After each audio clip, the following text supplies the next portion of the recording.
அடியார்களுக்கும் இந்த குறுகிய கால உலக வாழ்க்கையில் சில சந்தர்ப்பங்களை அடிக்கடி தந்து கொண்டே இருக்கின்றார்.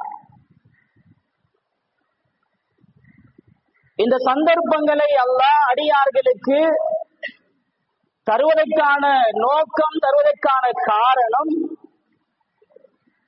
அடியார்கள் இந்த உலகத்திலே அல்லாஹ்வுக்கு விருப்பமானவர்களாக அல்லாஹ்வுடைய திருப்பொருத்தத்தை அடையக்கூடியவர்களாக மௌத்துக்கு பின்னால் உள்ள வாழ்க்கையில் வெற்றி பெறுவதற்காக அடியார்களுக்கு அல்லாஹ் சந்தர்ப்பங்களையும் கால நேரங்களையும் அடிக்கடி தந்து கொண்டே இருக்கின்றார்.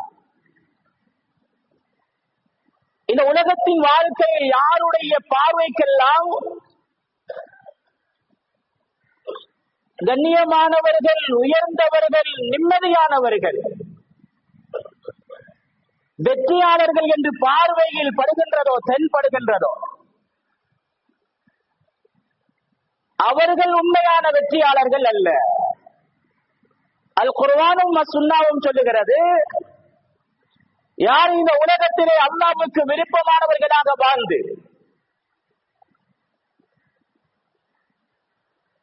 நரகத்தை விட்டும் பாதுகாப்பு பெற்று உயர்ந்த சொருக்கத்தை அடைவார்களோ அவர்கள் தான் ஜெயசீலர்கள், வெற்றியாளர்கள் என்று குர்ஆன் பேசுகிறது.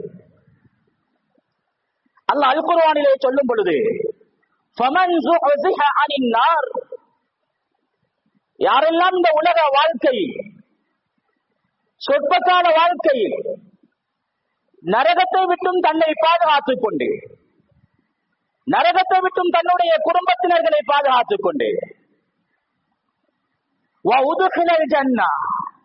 சொருக்கம் நுழைவார்களோ அவர்கள் சொருக்கம் நுழைவிக்கப்பட்டால் நிச்சயமாக அவர்கள் தான் வெற்றியாளர்கள், அவர்கள் தான் வெற்றி பெற்றவர்கள் என்று குர்ஆன் பேசுகிறது. இன்னொரு இடத்தில் அல்லாஹ் சொல்லும் பொழுது, இந்த உலகத்தில் நல்லவர்கள், அல்லாஹ்வை விசுவாசம் கொண்டவர்கள், இந்த உலகத்துடைய வாழ்க்கை ஏமாற்றமானது, உலக வாழ்க்கை பொய்யானது, இந்த வாழ்க்கைக்கு பின்னால் இருக்கின்ற வாழ்க்கை நிரந்தரமானது, அது சந்தோஷமானது, அது வெற்றியானது என்று நல்ல அமல்கள் இந்த உலகத்திலே செய்யக்கூடிய மக்கள், இவர்கள் வெற்றியாளர்கள், சொருக்கத்திலும் உயர்ந்த சொருக்கம் ஃபிர்தௌஸ் இருக்கிறது என்று குர்ஆன் பேசுகிறது. இன்னல்லதீன ஆமனூ வ அமிலு ஸாலிஹாத், அல்லாஹ்வை விசுவாசம் கொண்ட மக்கள், அடியார்கள், நல்லமல் செய்யக்கூடிய அடியார்கள், கானத் லஹும் ஜன்னாத்துல் ஃபிர்தௌஸி நுஸுலா, அவர்கள் தங்கக்கூடிய இடம் சொருக்கம், சொருக்கத்திலும் உயர்ந்த இடம். நபி அவர்கள் சொன்னார்கள், ஃபைதா ஸஅல்தும் ஃபஸலில் ஃபிர்தௌஸ், நீங்க சொருக்கத்தை கேட்பதாக இருந்தால் ஃபிர்தௌஸை கேளுங்கள் என்றார் ஹஜ்ரத் ரசூலுல்லாஹ் ஸல்லல்லாஹு அலைஹி வஸல்லம். அன்பிற்குரியவர்களே, அல்லாஹ்வுடைய நல்லடியார்களே, நாம் இன்று புனிதமான ஷாபானுடைய மாதத்தில் இருக்கிறோம். பிறை 8 நாம் இருக்கிறோம். இன்றைய மாலை பொழுது நாம் ஒவ்வொருவரும் பிறை 9 காலடி எடுத்து வைக்கவிருக்கிறோம். மேலானவர்களே, அன்பிற்குரியவர்களே, அல்லாஹ்வின் நல்லடியார்களே, அல்லாஹ் தஆலா இந்த உலகத்திலே படைக்கப்பட்ட அல்லாஹ்வால் இந்த உலகத்தில் பிறந்த ஒவ்வொரு அடியார்களுக்கும் அல்லாஹ் வானத்தில் 2 வாயில்களை அல்லாஹ் வைத்திருக்கிறார். பாபானி மக்தூஹானி, அந்த 2 வாயில்களும் அது திறக்கப்பட்டிருக்கிறது. இந்த உலகத்தில் ஒவ்வொரு அடியார்களும் செய்யக்கூடிய எல்லா செயல்களும் பிறந்ததிலிருந்து மரணிக்கும் வரையும் என்ன செயல்கள் எல்லாம் செய்வார்களோ அல்லாஹ் நம்மிடமிருந்து எதிர்பார்ப்பது சாலிஹான அமல்களே. சாலிஹான அமலுக்கு அல்லாஹ்வுடைய நன்மாராயம் பஷாரத் இருக்கிறது, உயர்ந்த சொர்க்கம் இருக்கிறது, நபியுடைய ஷஃபாத் இருக்கிறது, வானவுடைய துஆக்கள் இருக்கிறது. ஒவ்வொரு நாளும் ஒவ்வொரு மனிதனுடைய அந்த வாயில்களால் உலகத்திலிருந்து நல்லவைகள் செல்ல வேண்டும். அன்பிற்குரியவர்களே, அந்த 2 வாயில்கள், முதலாவது வாயில் வானத்தில் இருக்கின்ற வாயில் திறக்கப்பட்டே இருக்குது. ஒவ்வொரு மனிதனுடைய அமல்கள் அந்த வாயிலாக செல்லும் போது அடுத்த வாயிலினால் இந்த பூமிக்கு அல்லாஹ்விடம் இருந்து ரஹ்மத்துகளும் மகபுரத்துகளும் பரக்கத்துகளும் அந்த அடியாரை நோக்கி பூமிக்கு இறங்கிக் கொண்டிருக்கிறது.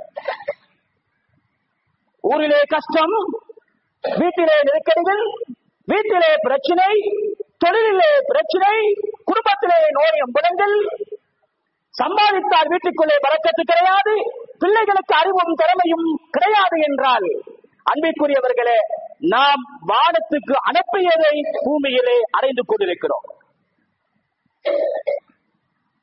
மேலானவர்களே, அல்லாஹ்வுடைய அடியார்களே, எனவேதான் அல்லாஹ் தஆலா இந்த உலகத்திலே அந்த 2 வாயில்களையும் அல்லாஹ் நன்மைகள் செல்லும் பொழுது, நன்மையான விடயங்கள் செல்லும் பொழுது அல்லாஹ்விடத்திலிருந்து நல்ல விடயங்கள், அதற்கான பிரதி உபகாரங்கள் இந்த பூமியை நோக்கி இறங்கிக் கொண்டே இருக்கும். ஒரு நாள் வரும், அந்த நாள் அந்த 2 வாயில்களும் மூடப்பட்டுவிடும். அப்போது நாம் உலகத்திலே கதறுவார்கள், நம்முடைய குடும்பத்தினர்கள் கதறுவார்கள், நாம் பெற்று வளர்த்த பிள்ளைகள் கதறுவார்கள். இந்த உலகத்திலிருந்து போகும் வரையும், மண்ணறையில் வைக்கும் வரையும், எம்மீது மண்ணை போட்டு மூடும் வரையும், இந்த உலகத்திலே சம்பாதித்த அத்துணை சொத்துக்களும் செல்வங்களும் எம்மோடு வந்து கொண்டிருக்கும், எம்மோடு இருக்கும். மேலானவர்களே, எப்போது உயிர் கைப்பற்றப்படுமோ 2 கதவுகளும் மூடப்பட்டுவிடும். அப்போதுதான் என்னுடைய கேள்வி கணக்குகளும் ஆரம்பமாகிவிடும். சிராத்துடைய, ஹஷருடைய, மீசானுடைய வாழ்க்கை ஆரம்பமாகிறது. அதைத்தான் அல்லாஹ் எம்மிடமிருந்து எதிர்பார்க்கிறான். புனிதமான ஒரு மாதம் ஷாபானுடைய மாதத்திலே வீட்டிருக்கிறோம். நல்லாமல் செய்ய சந்தர்ப்பம் தரப்பட்டிருக்கிறது. பள்ளியோடு தொடர்பாகுவதற்கான சந்தர்ப்பங்கள் தரப்பட்டிருக்கிறது. குர்ஆனோடு தொடர்பாக சந்தர்ப்பங்கள் தரப்பட்டிருக்கிறது. சுன்னத்தான நோம்புகள் பிடிக்க சந்தர்ப்பம் தரப்பட்டிருக்கிறது. தர்மங்கள் செய்வதற்கு அவகாசம் தரப்பட்டிருக்கிறது. குடும்பத்தோடு சேர்த்து வாழ்வதற்கு சந்தர்ப்பம் தரப்பட்டிருக்கிறது. பெற்றோர்களை அரவணைத்து வாழ சந்தர்ப்பம் தரப்பட்டிருக்கிறது. எப்போது சக்ராத் வருவதற்கு முன்னதாக அவைகள் எல்லாம் இந்த உலகத்திலே சேமித்து அந்த வானத்திலே திறக்கப்பட்டிருக்கின்ற வாய்களால் நாம் அனுப்பி வைப்போமோ, இந்த உலகத்திலே அவைகளின் பரக்கத்துகளை நாம் அடைந்து கொண்டிருப்போம். அன்பிற்குரியவர்களே, அல்லாஹ்வுடைய அடியார்களே, எனவே இந்த உலகத்திலே வாடும் பொழுது இருக்கக்கூடிய ஒவ்வொரு மனிதர்களுடைய எல்லா செயற்பாடுகளும் அல்லாஹ்விடத்தில் எடுத்து காட்டப்படுது. ஹஜ்ரத் ரசூலுல்லாஹ் ஸல்லல்லாஹு அலைஹி வஸல்லம் சொன்னார்கள், முஸ்லிம்ல பதிவான ரிவாயத், யுர்ஃபஉ இலைஹி அமலுன் நஹாரி கப்ல அமலின் அமலுல் லைலி கப்ல அமலின் நஹார் வ அமலுன் நஹார் வ அமலுல் லைலி கப்ல அமலின் நஹார். ரவாஹு முஸ்லிம். 3 சந்தர்ப்பங்கள்ல ஏண்ட உங்கட அமல்கள் எல்லாம் அல்லாஹ்விடத்தில் எடுத்து காண்பிக்கப்படுது. உயிரோடு இருக்குகின்ற போது, உயிரோடு வாழுகின்ற போது எங்களுடைய அமல்கள் அல்லாஹ்விடத்திலே 3 கட்டங்களில் எடுத்து காண்பிக்கப்படுது. முதலாவது கட்டம் நபி அவர்கள் சொன்னார்கள், ஒவ்வொரு நாளும் தினசரி ஒவ்வொரு நாளும் எங்களுடைய அமல்கள் அல்லாஹ்விடத்திலே உயர்த்தப்படுகிறது. ஒரு மனிதன் காலை பொழுது செய்கின்ற இபாதத்துகள், காலை போது செய்கின்ற நல்ல செயல்கள், அவருடைய கியாமுல் லைல், அவனுடைய முன்பின் சுன்னத்துக்கள், அவருடைய சுன்னத்தான நோம்புகள், அவனுடைய இதர வணக்க வழிபாடுகள் அனைத்தும் அல்லாஹ்விடத்திலே மாலை பொழுது உயர்த்தப்படுகிறது. நிச்சயம் இன்றைய வெள்ளி அன்று அல்லாஹ்விடத்திலே இந்த மாலை பொழுதிலே எங்களுடைய செயல்கள் உயர்த்தப்படுகிறது. ஃபஜ்ரில் இருந்து என்ன அமல்கள் செய்திருக்கிறோம், என்னென்ன திக்ர் திலாவத்துக்கள் இபாதத்துக்கள் செய்திருக்கிறோமோ அத்துணையும் அல்லாஹ்விடத்திலே காண்பிக்கப்படுகிறது. அதற்கு மாற்றமாக இந்த உலகத்திலே எதுவெல்லாம் அல்லாஹ்வுடைய கோபத்தை சம்பாதிக்கக்கூடிய,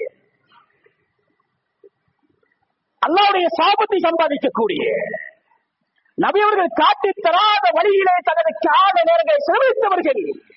இதுவும் அல்லாஹ்விடத்திலே உயர்த்தப்பட்டிருக்கிறது. இன்ஷா அல்லாஹ் மாலை பொழுது காட்டப்படும், இரவுடைய அவர்கள் காட்டப்படும், ஃபஜ்ருடைய நேரத்திலே அல்லாஹ்விடத்திலே காட்டப்படும். ஃபஜ்ர் இல்லாமல் சூரியன் உதயமாகும் வரையும் தூங்கினானா இந்த அடியான்? இரவையிலே வீட்டிலே இந்த அடியானுடைய இபாதத்துக்கள், மனைவியோடு உள்ள குடும்ப வாழ்க்கைகள், பிள்ளைகளோடு உள்ள வாழ்க்கைகள், ஊர் மக்களோடு வாழ்ந்த வாழ்க்கைகள், அல்லது அதற்கு அப்பால இருட்டுதானே, தனிமைதானே, தூரத்திலே தானே என்று கழித்தோமா? அத்துணையும் அல்லாஹ்